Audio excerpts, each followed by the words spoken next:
Of Arirang News, I'm Mark Broom. Let's start by taking a look at the day's headlines. Cloaked in filthy fine dust for the fifth straight day. Emergency measures in place for the longest time since countermeasures were introduced. The Environment Minister urges local governments to treat the issue as a state of disaster. President Moon Jae-in scrambling to find ways to bridge the gap between North Korea and the US after their summit in Hanoi ended prematurely. He orders his aides to make restarting negotiations a top priority. Plus, a rock star welcome for Juan Guaido as the opposition leader returns to Venezuela. Despite concerns, President Maduro's troops don't attempt to arrest him. Our top story this morning, people in South Korea have been subjected to a deeply concerning increase in fine dust concentrations in recent weeks, and emergency measures to reduce the atrocious air pollution have now been in place for 5 straight days in most parts of the nation. The situation is so bad that the measures have been expanded to 12 cities and provinces, even including the southern resort island of Jeju, often praised here in South Korea for its clean, crisp air. Our Kim Hyo-sun starts us off. Emergency fine dust reduction steps were issued for the 5th straight day on Tuesday as the nation continues to be blanketed by thick clouds of fine dust particles. The Ministry of Environment has issued emergency measures in 12 cities and provinces, from Seoul and the surrounding Gyeonggi-do province to Jeju Island. This is the first time such measures have been put in place on the nation's resort island of Jeju. It's also the first time for the anti-pollution action to be put into force for 5 straight days since the South Korean government introduced the measures in January 2017. I ask all cities and provinces to tackle fine dust proactively, regarding it as a state of disaster. Such emergency measures are put in place when ultra-fine dust concentration is forecast to be very bad, or when average daily density surpasses 50 micrograms per cubic meter. With a high level of fine dust flowing in from overseas and air stagnation, fine dust levels are forecast to be bad or very bad until Wednesday. All diesel vehicles weighing over 2.5 tons will be banned from the road in Seoul on Tuesday. On top of this, 50% of public vehicles are to be grounded in most parts of the country due to the implementation of the mandatory alternate no driving system. Kim Hyo-sun, Arirang News. Now, braving the dust to give us an update on the air pollution, we have our weathercaster Lee Ji-hyun standing by outside of Gangnam Station in southern Seoul. Ji-hyun, I glanced out the window before coming into the studio just now, and the air looked thick and dark, not nice at all. Indeed, Mark, and good morning. Well, things are looking bad, too bad, in fact. Ultrafine dust concentration levels are 4 to 8 times higher than normal, so wearing an adequate face mask is a must today. But to be honest, I think wearing a face mask is just not good enough. Standing here for a few minutes, well, actually more than 30 minutes for me now, gives me headaches, sore throats, and itchy eyes. So let's all try to stay indoors today to, be safe from this toxic dust. Now, ultra-fine dust alerts have been expanded to more areas. Ultra-fine dust advisories have been upgraded to a warning here in the capital, so it is seriously bad outside. Most areas, including Jeju and possibly Busan, will also have bad air today. Now, the ultrafine dust will get worse in the afternoon, and tomorrow will be quite dusty as well. And the concern is on the rise as month of March, is when Korea gets affected by toxic dust most often. So think about buying a pack of face masks in advance. And please also note that you need to buy masks that have a rating of KF, which stands for Korea Filter 94 or higher, as regular masks don't cut it because they do not filter out enough fine dust. Temperature-wise, though, nothing much to complain about. Readings will fluctuate, though, but will hover way around above the seasonal averages. Daily highs will be similar to yesterday, hovering in the mid-teens, ranging from 13 to 17 degrees Celsius here in the capital. And the dry weather advisory is also in effect here in Seoul, and with an expected high of 14 degrees Celsius. Be sure to have a face mask and drink plenty of water. That's the least things we could do to be safe from this nasty air. That's all for me at this hour. Stay safe. Well, thank you for that report, Ji-hun. You stay safe as well. Get inside ASAP. We don't need you being sick for the remainder of the week when we have you in the weather centre. But yes, thank you for that report, Ji-hun. Now, President Moon Jae-in has ordered his top security officials to find ways to bring North Korea and the United States closer together. The South Korean government will push for three-way talks with Pyeongyang and Washington to get negotiations between the two sides hopefully firmly back on track. Shin Se-min reports. President Moon Jae-in is scrambling to find ways to bridge the gap between North Korea and the U.S. after their summit in Hanoi ended without an agreement. Chairing his first National Security Council meeting in 9 months after the Singapore summit last year, Moon said keeping both North Korea and the U.S. on the track of dialogue was his administration's top priority. He also ordered his top security officials to come up with ways to help narrow the gap between leaders Kim Jong-un and Donald Trump.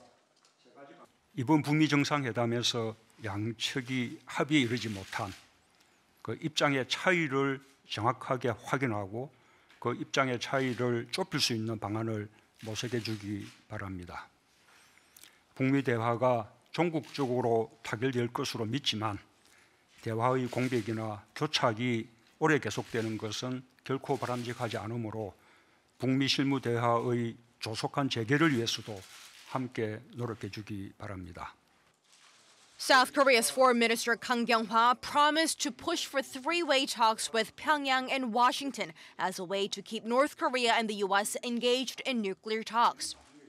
And Seoul's top diplomat briefing the president during the meeting said such efforts will also include the so-called Track 1.5 dialogue, bringing in working-level officials and private experts from the two Koreas and the U.S. Unification Minister Cho Myung-gyun also noted during the meeting that it may take some time to get the denuclearization talks back on track, saying that Pyongyang is expected to go through a process of reviewing its strategy towards Washington and Seoul after evaluating the outcome of last week's summit.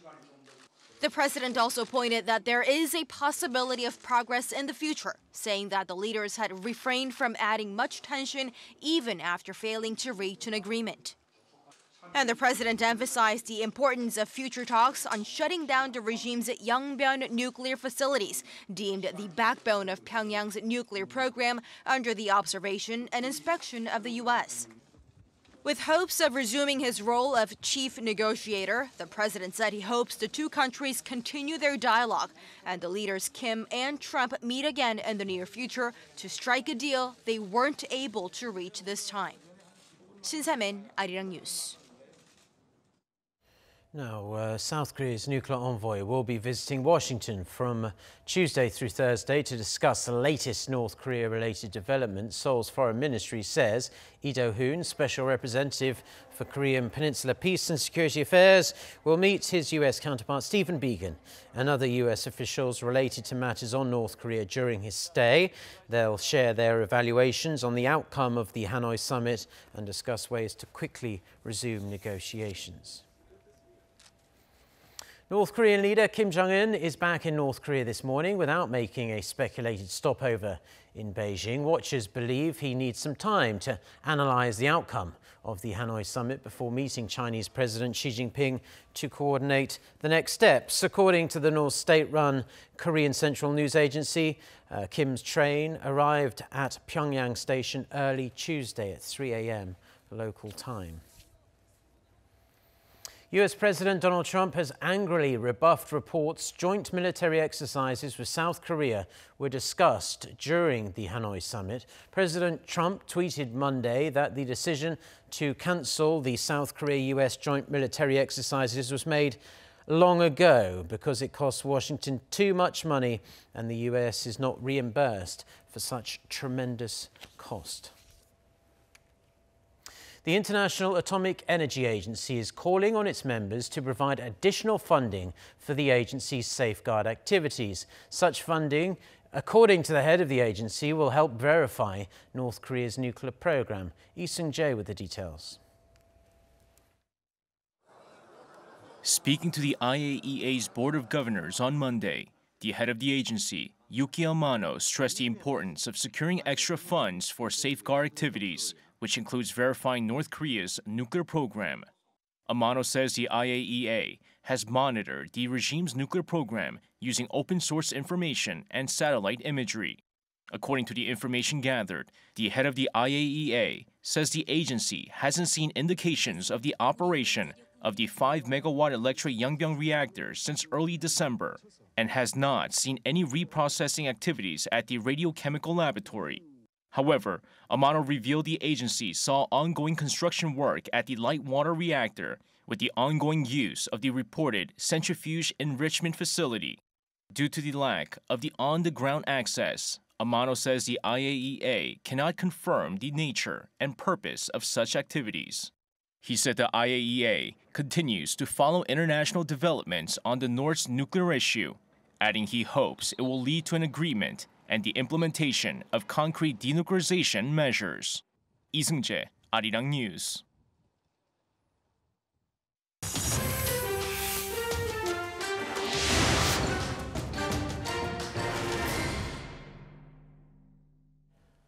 For international news, let's start in South America today. Venezuela's self-declared interim president, Juan Guaido, has returned home after his trip around Latin America in defiance of a court-ordered travel ban. That coming, of course, from President Maduro. For more on this and other news from around the world, let's turn to our No Adam. So, Adam, quite a complicated situation in Venezuela, but the interim, self-declared interim leader came back to quite the rock star welcome. That's right, Mark. Guaido had been touring Latin American countries such as Brazil and Ecuador over the past week to boost support for his campaign to unseat the sitting president, Nicolas Maduro. He flouted a Supreme Court order which blocked him from leaving the country. His tour was also aimed at coordinating efforts to get humanitarian aid into Venezuela, something that Maduro has been blocking. Guaido was met in Caracas by thousands of jubilant supporters on Monday. He has been calling on Maduro to resign for what he calls his poor handling of the economy and leading unfair elections. Guaido is recognized by most Western nations as Venezuela's current legitimate president. Upon his return, the opposition leader called for a new round of nationwide protests. We are staying in the street. We are staying mobilized. And here we are showing our face after a successful international tour and the recognition of planet Earth of the humanitarian aid needed by the people. This should clearly be the message at this moment. We are here in Venezuela. We are strong. We are moving forward. Violating the top court's travel ban is likely to get Guaido arrested, something he appears willing to face. He said if the regime dares to kidnap him, it will be the last mistake they make. The US has also warned Maduro's government that any threats or acts against Guaido would be met with a strong response. White House economic advisor Kevin Hassett says the US is close to clinching a trade deal with China. In an interview with Fox Business Network, he said Trade Representative Robert Lighthizer has made a lot of progress in his negotiations with his Chinese counterpart. Hassett said the final trade deal would be good for the economies of both China and the United States. His positive sentiments were echoed by US Secretary of State Mike Pompeo. Hassett's comments follow a Wall Street Journal report suggesting President Trump and President Xi could meet later this month to finalize a deal. Meanwhile, China has accused two Canadians of working together to steal state secrets as tensions between the two countries escalate over the possible extradition of Huawei's CFO. Former diplomat Michael Kovrig and businessman Michael Spavor were arrested in China late last year, soon after the detention in Canada of Huawei's Meng Wanzhou. Until now, China had only said the pair were suspected of hurting the country's security. Meanwhile, Meng is suing Ottawa for what she claims was her unlawful arrest, which was requested by the U.S. Prime Minister Justin Trudeau told reporters on Monday that he was very concerned with what he called China's arbitrary detentions.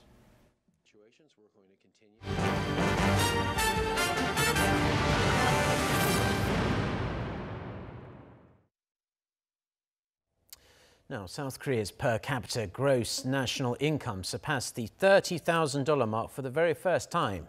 In 2018, the Bank of Korea says the per capita GNI was $31,349 last year. That's up 5.4% on year. This comes 12 years after Korea's per capita GNI passed the $20,000 mark back in 2006. Korea saw GDP growth of 2.7% in 2018, the same as the preliminary figure the BOK released in January 2018.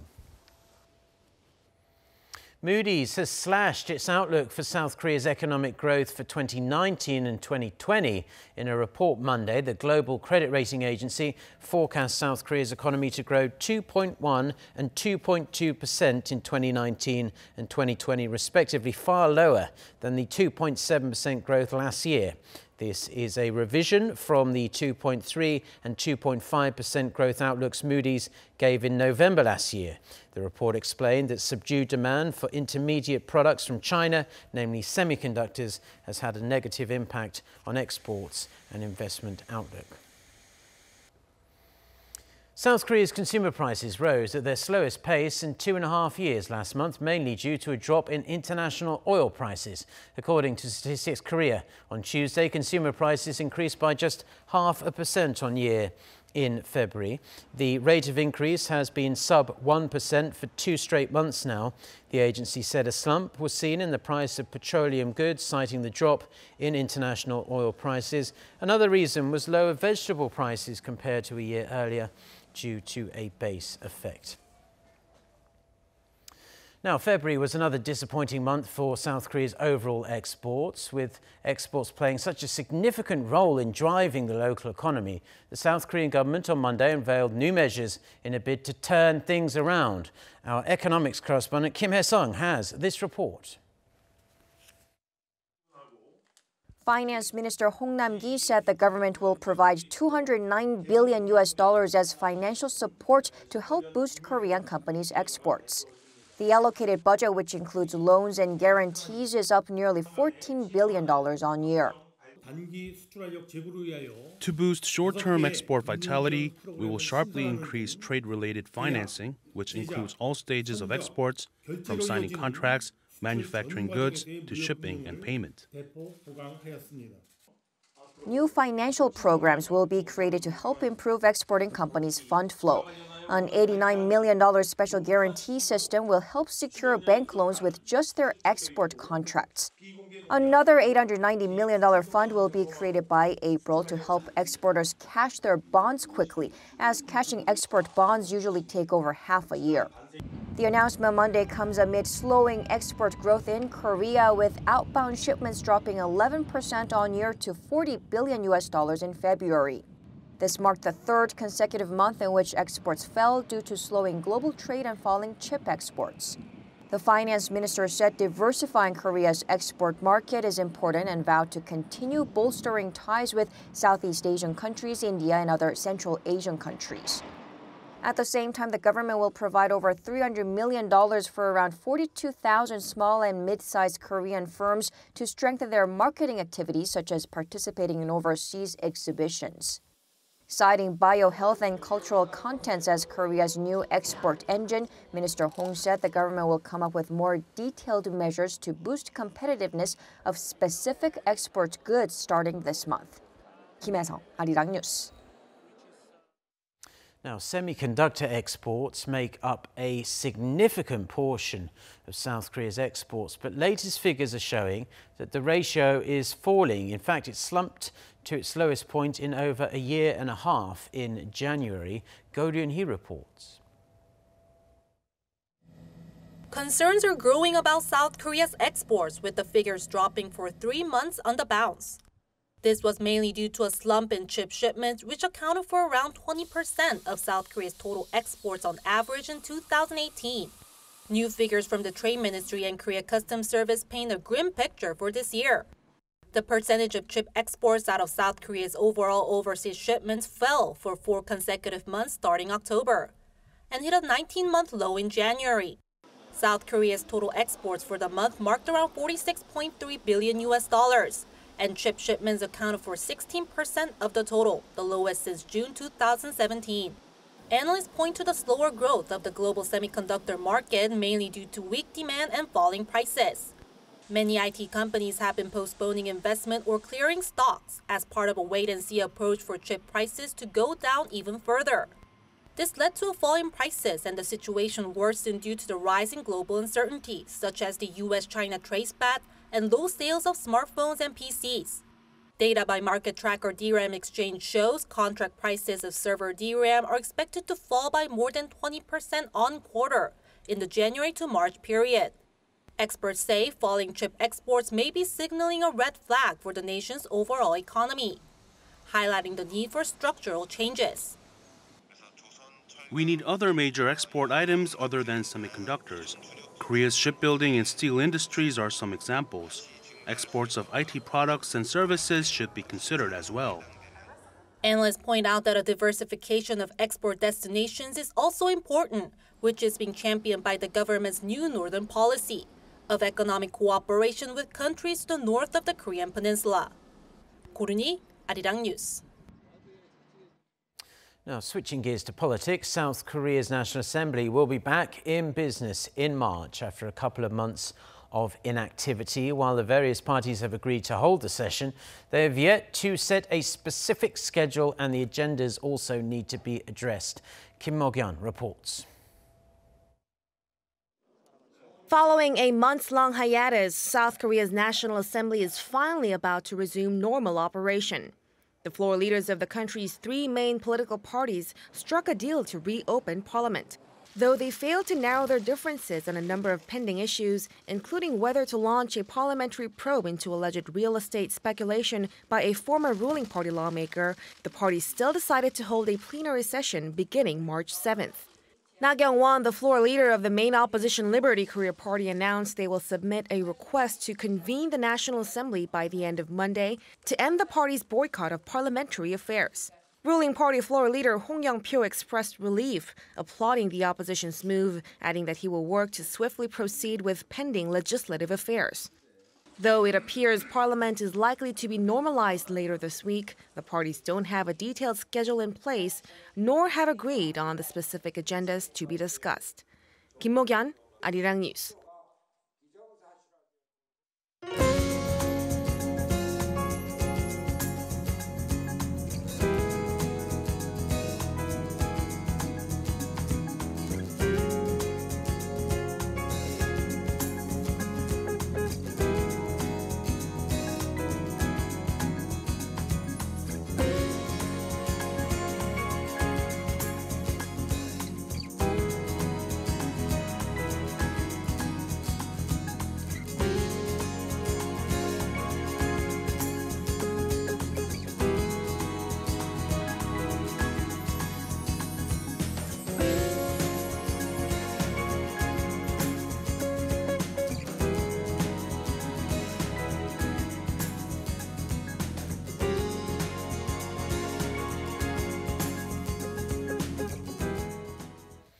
Well, that's all the news we have for now on this Tuesday morning here in Seoul. If you want to find out more of the latest, don't forget to check out the website arirang.com/news. Stay tuned to us here on Arirang TV. Plenty more coming up, including our next newscast. That's happening at noon Korea time in around 90 minutes from now with our very own Lee Ji-yoon. So until then, goodbye.